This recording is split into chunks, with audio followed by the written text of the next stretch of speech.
Good morning. So the plot is starting to look in disarray. It is absolutely just in a complete mess. I've got a bit of a cold as well, but I've spent 2 days in bed and that's long enough for me. You know what I'm like? I wanted to get out, have a bit of fresh air and just do a few jobs. So we'll see how I get on, but yeah, it's time to just finish off now what I planned and just start clearing all the beds. And yeah, I've got a few jobs later on to do as well, and I'll show you. But it's looking so messy. So thank you so much everyone who turned up to, watch Potty Mouth, which is on Mondays at 7 p.m. But yes, I'm still going to do my lives. If you haven't noticed, I did a live on Thursday, which is actually today. So after this, I'll be going home and preparing for that. So I'm still doing lives on my channel every now and again. And if you haven't seen it, it's all about planting in autumn. So perfect time really to be planning and prepping what you're going to grow over the next season. However, I'm not doing as much as I normally do. I'm sticking to my guns about the overwintering onions, even though I have been tempted many times so far. I don't know. I've decided I don't think I'm going to do this next year. I liked it, but it really did block off the plot, and it was, it was something that I wanted to try, and I liked it, but it's not going to go forward for next year, so I'm going to do something different. But I have got plans obviously to change a few of the bed structures on this plot as well, ready for the grapevines, and yeah, changing the structure basically of some of the beds. And that's one of the good things about having an allotment, is there's no rules, to those how you design your plot. One year I'll have it like this, and then another year then I'll think, you know what, I don't want long beds anymore. I'll put in a few the other way or whatnot. But the reason most of my plot is this way is due to the sun direction. So obviously I want to get the most amount of sun. But the issue is when you have a long trench of beans here and they're 8 foot high, this bed doesn't get as much sun because obviously this one's shading this and then this one's shading that. So that's something I am trying to think about, because do I turn the bean beds around so that they get morning sun, and then when it turns over then they get the afternoon sun on the other side? What's your thoughts on how you plant beans? Let me know in the comment, which way I should do it, because this side obviously doesn't get as much sun. And I'm also thinking about taking these 2 metal raised beds from the front here as well and moving them onto the fig and olive plot. And it's not that I cannot keep things the same. Oh my God, who put this in here? God, I must have been really strong that day, honestly. Bloody Nora. Oh, that was easier. But yeah, I'm thinking about moving them. And it's not that I can't keep things the same. I'm forever looking for a better solution and variety. I mean, these 2 beds are starting to get a bit messy now, to be honest. I'm piling so much up on there. I think I'm gonna have to bring over the Pronabo secateurs and chop it all up so it'll break down quicker in the compost bays. Oh God. Yeah, I'm definitely gonna have to bring something over for these. Now with these big sunflower stalks as well, you can use like a sledgehammer, a little lump hammer, and smash them all up just to massify them a bit so that they break down quicker. Or just put them in your green waste. It's mad how much root structure goes onto a sunflower. Right, let me finish this and then I'll get back to you.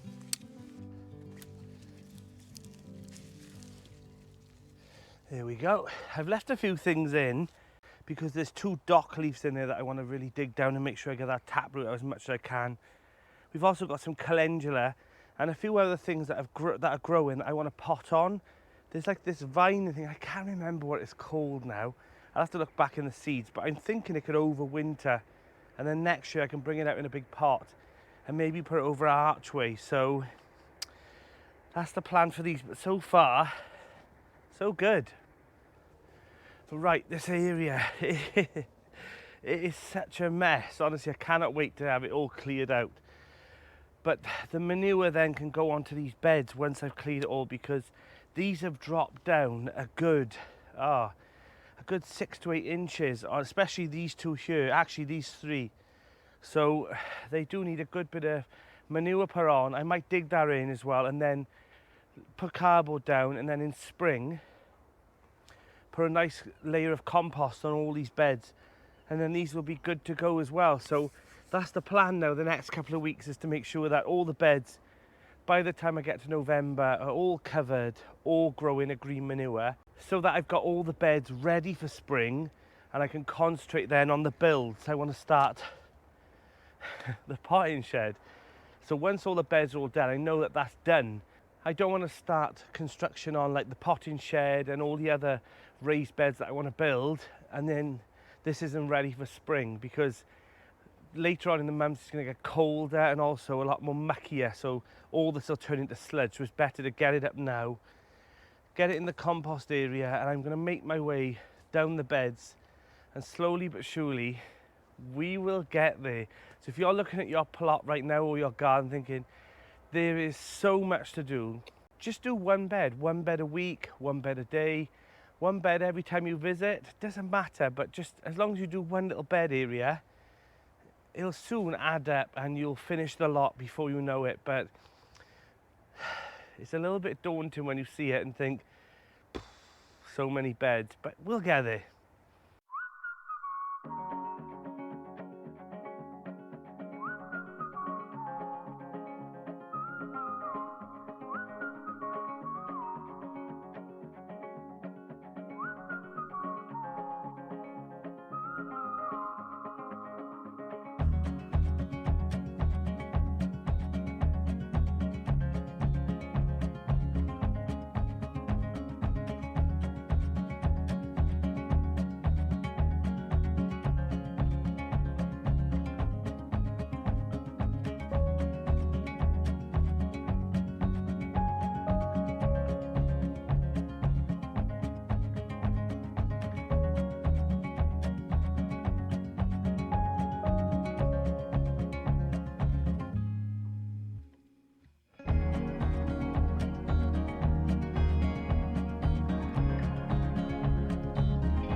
Whew, I'm sweating cobs here, and it's not due to exhaustion or anything, because it's just I've still got this bit of a cold, so I shouldn't really be out, but jobs need to be done, and yeah, it is what it is.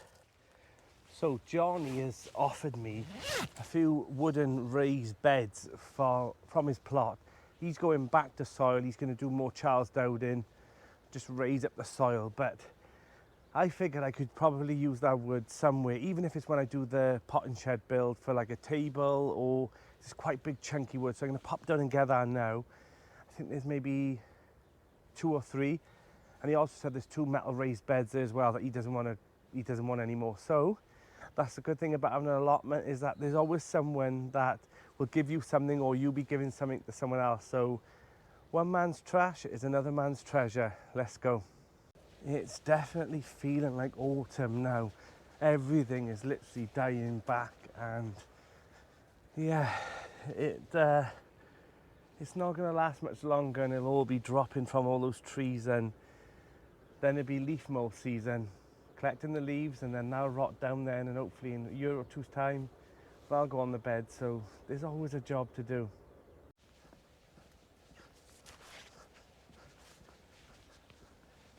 So I'm hoping, yeah, they're by here.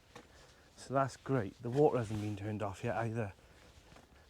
Ah, they're pretty good beds. I think they're about 3 foot, my baby 7 foot long, 8 foot long. So there's 2 of those and plus that one. And also these 2 metal raised beds here as well. He wants to get rid of those, so I might have an idea for those.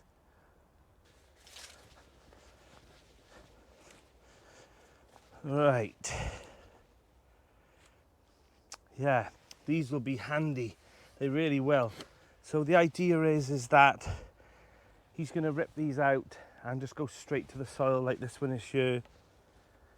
And yeah, it's good for me though, because it means I get extra wood for free.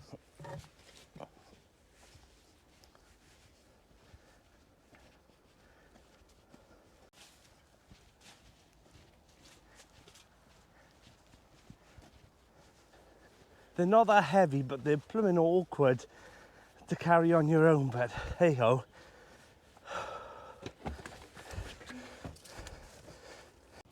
Right. Oh, should I be in bed resting? Yes. Do I ever learn my lesson? No.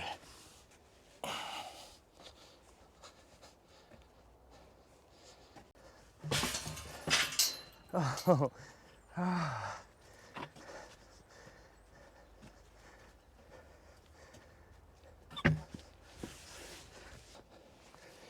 Here we go, last one. This one's not so bad. This one's only about 4 foot by 3 foot. Now the plan is to either use them as raised beds, or due to the fact that they're scaffolding planks, they might make a good potting table. There we go. Now, one thing I've learned about allotments as well is that even if you're ill or you're tired or it's tipping down with rain, if you're offered something that's really good for free, take it straight away, honestly, because someone else will nab it.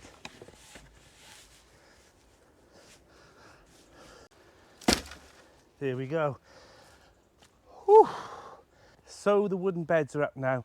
I've still got the 2 metal beds down there, so I'm going to go get them before I forget, and then believe it or not, it'll be a month or so later and they might have been given to someone else, or I'll forget all about them completely. So I'm going to go get them now, put them on the plot so that I know that I've got them ready for future plans. So let's take these jobs off, and then after that I want to go to the salvage yard, and then on the way back then maybe see if there's any bark down the bottom area, because it's that time now where they'll start chopping some of the trees back before winter, and it's harvest time for bark. There will be a couple of loads being dropped down in our area through the autumn and winter and early spring, but if you start getting a couple now, it all adds up in the end and all the paths will be mulched.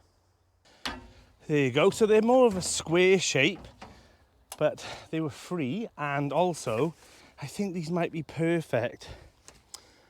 Maybe in the fruit cage I can make an area for the blueberries and then put some ericaceous soil in here, or who knows, but they'll be definitely used for something. And if not, I'll pass them on to another plot holder if I don't make use of them in the spring and summer. But for now, they're all on the plot. Oh, it's jobs today. Whew. So, next plans is to finish off doing the staging here. I'm going to put the rollers down, I think, in the next couple of days. People have been talking on the allotment site as well that blight is actually here now on site. I've got no tomatoes in, no tomatoes outside, so I obviously did it before that even got to that stage, because I hate blight. You know, I honestly hate it, having that black powdery grey, you know, tinge, and it's not good for your chest. It's all in the air. So yes, be mindful. Blight is about. I mean, it's still quite humid on times. It's warm in your polytunnel in the day. If it's been raining, there's a lot of moisture, and they're the perfect breeding grounds for blight. But yeah, I like to do it before we even get that stage. I cut my losses and got them all out, because you can have, honestly, sometimes you can just think, I've got too many tomatoes, and I'm considering next year only doing the one side tomatoes and the other side for something else, which I'll talk about later on in spring, when I fully decided. But for now, we've ticked off many jobs, but I want to show you my bottle gourd. He's still growing on strong, bless him. Let me show you. Now, I also noticed that there's a little melon here, and I'll show you one down below, which I think is actually ready to harvest because they're quite a small variety. But here he is. I mean, bless him. I'd say he's probably maybe 5-6 inches now, which is nothing really, but we'll take this one off so we don't take any as well. I don't think it's going to come to anything, but we'll carry on anyway. There is a few up here, little ones as well, so I'll take them off as well, so we are focusing on this bottle gourd alone. But yeah, he's battling on. So I've got quite a few chilies and peppers now all the way through, and they are getting that little bit of water from the irrigation. But yeah, there's quite a few now that need to be harvested, and I am going to overwinter quite a few of these plants, so I'm going to do that in the next week, I think. And yeah, maybe we'll get plants next year from them. If not, it doesn't matter because I'll sow more. So while I'm over here, I want to pick up a nice swede because I'm going to do a nice lamb stew, I think, lamb casserole, just to try and get rid of this cold. And the best thing is all homegrown veg. I mean, that's absolutely perfect. No, I'm going to keep those on because they'll go inside my home composter. I'm getting into the habit now of taking home the scrap, so I might take another swede, a smaller one, just so that I've got enough. There we go. Perfect. And to top it off, I've got myself some nice celery as well. It's not the thickest stalks, but it'll do perfect in that casserole. So yes, that will be for my tea tonight. And I'll pop a picture here now on the screen. You just cannot beat growing things in your garden and popping in a pot and eating it. I mean, you can't get fresher than that. So here's that other melon, and they were supposed to be this small. They're a small variety, more like a cantaloupe, I suppose. And it's quite soft, so I'm going to take it home. I'll cut it up and we'll see. I'll pop a picture on the screen, and and if it's a success, then it's a success. And if it's not, there's always next year. So the next stop is the salvage yard. So I want to go and take a look there, price up the wood, probably order it today as well for the shed build. So yeah, things need to move on about that now. So it's better for me to go there. A lot of the timber's really good, and it is for a potting shed, and I'm trying to build this potting shed as cheaply as possible because I could easily go out and buy brand new timber or look at buying a potting shed kit, but I want to make this as custom built as I can, and this little thing is getting on my nerves. Yeah, hang on. And yeah, so I want to make this as cheap as possible as I can. So I'm going to use as much timber as I can around the plot, because inside that creepy looking shed, there's quite a lot of timber in there. And most of the framework will be old doors and windows. So it will look quite rustic when it's done, and I am looking forward to it. But I still need good timber for the framework and for the roof, because I don't want to just use, old wood, especially for the roof area, because it will be holding a lot of weight up there, especially if I ever have to stand on there, or for the solar panels and whatnot as well. So we're going to go down, price up that, have a little look around. I love this salvage yard, honestly. It's just so handy if you've got one in your area. Go to them first, because for an allotment you may as well buy from a salvage yard that can be repurposed and reused. You don't always have to buy brand new. So yeah, let's go and have a look, and we'll see what we can find.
There we are, so all the wood's been ordered, and do you know what, it's such a bargain. Honestly, you can't believe how cheap it is. I managed to get some more of that. I think it's like a plastic trim that they maybe use on like conservatories or windows and guttering and whatnot. But I love it because it's only about 1 inch thick and it comes in long lengths. These were 20-foot, lengths, and you can cut them to like 1 foot in length. And I write on them with permanent marker, a Sharpie, and then I could plan out my bed. So I had enough last year, but obviously because I'm extending the plot now as well, I want to have a few more. And they're handy because you can just push them into the soil and you can mark out your bed so that where everything's going. And I know that sounds daft, but you won't believe how planning out your plot and moving them around and thinking, okay, the cauliflower works better there. Just visualising it in spring before you plant everything out, and even so, it's a game changer. And this is the thing I love, honestly. I'm not just saying this just about the Welsh, but we're a close community here as well, and I managed to get both of those lengths, both 20-foot lengths, for free. He said, what do you need? What do you want? And yeah, he just said, just take them, Danny. So I said, thanks very much. So I had them for free, for nothing. So the wood's getting delivered now on Wednesday. He's going to cut them all up to length, so I am going to waste either, because they were 12-foot lengths, but he's also got some 16-foot lengths, which would be perfect because I want them for I want them at 8-foot lengths. So it's even better for me because I don't want any waste. So I've had 20 of those. And for an 8-foot length of 2x2 was £3. So an absolute bargain. So yeah, I'm thrilled. Right, let's head back to the plot. So I thought on the way back, I'd call down and see whether or not any of the tree surgeons have dropped any wood chippings down, and they have. So I thought while I'm here, I'd pick up a couple of bags of bark as well, wood chippings, and yeah, at least I can get those now. Start stocking them up on the plot, ready to mulch the paths, and the next job will be ticked off in the next couple of days. So yeah, let's get that done.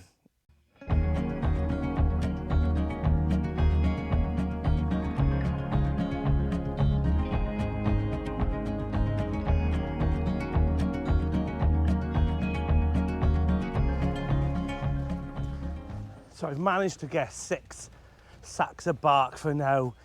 And I'm sure, I think I worked out last year I had about 50 bags, so. But yeah, this is the part I was making, these tiny little dents in your jobs will all add up in the end.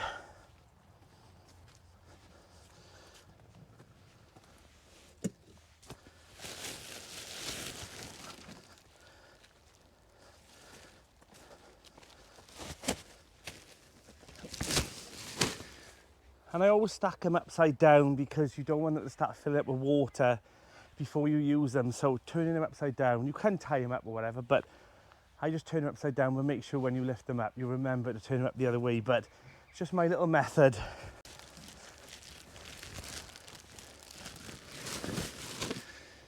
And I don't like to tie them up because I like to try and reuse the bags as many times as I can and try to undo those knots after you've got that much weight in it. It's a bit of a job. So this is that plastic I was telling you about. I cut it to about 1 foot length, and then I just used a Sharpie marker to mark on there. This one was Caroflex F1 cabbage, and they're just handy just to mark out the beds. And believe me, you will forget sometimes what's in them. So when they're small, tiny plants, it's just handy to have these, and they're a decent size, so you'll see them in the beds as well. And when you want to collect them up later on in the autumn, you can put them all in a pot or something and use them again. Now it won't be long on our site before they turn the water off. It's normally around the start of November. I'm sure your site is pretty much the same before the frost hits in, so make sure you've got a few barrels topped up, but I'm sure the rain will come in and fill them up anyway if they're connected to your sheds, your greenhouses, your polytunnels. So be mindful over winter now if you haven't got any water catchment anywhere to do that, because it is vital to have that bit of water at the start of spring. Even if it's just getting a barrel and connected to your greenhouse or to a piece of wood that runs in over winter, just to collect some water, because our water don't go on normally till April time. So from March time, we're desperate for a bit of water, and I mean all the barrels start getting depleted. I'm quite lucky now that I've got 3,000 litres of water on the side of the polytunnel alone. So prepare, prepare, prepare. And if you think that autumn and winter is a time where you can actually just shut up shop and relax, you can do that, but you'll have more work to do in spring. So my advice would be to do maybe one job a week or every couple of weeks and tick them all off before you get to spring, because already I did a manure haul, I've done some bark, I've collected a lot of wood ready for future projects, ordered all the wood ready for the shed, brought off some raised beds, mulching, weeding, clearing beds. There's obviously so much to do at this time of year, and I wouldn't have it any other way, because in the end, it's 100% worth it. I'm Danny, and this is Grow Up.